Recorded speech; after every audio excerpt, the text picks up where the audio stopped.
Cox's Bazar কটের zone থেকে নানান অপরাধের অভিযোগে ৩৩ জনকে আটক করেছে টুরিস্ট পুলিশ।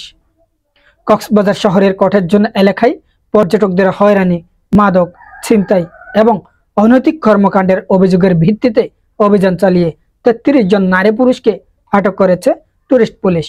সোমবার ১২ ফেব্রুয়ারি ভোর রাতে কটের জোনে এই অভিযান চালানো হয়। দাবি করে দুপুরে এক সংবাদ সম্মেলনে এ তথ্য জানান টুরিস্ট পুলিশের কক্সবাজার রিজিয়নের অতিরিক্ত ডিআইজি আপেল মাহমুদ আরো জানান, নিরাপদ পর্যটন নগরী ও পর্যটকদের জন্য সুন্দর এবং আকর্ষণীয় কক্সবাজার উপহার দিতে টুরিস্ট পুলিশের এই অভিযান অব্যাহত থাকবে। আটকদের মধ্যে বিভিন্ন জেলার ১২ জন পুরুষ এবং ২১ জন নারী রয়েছে।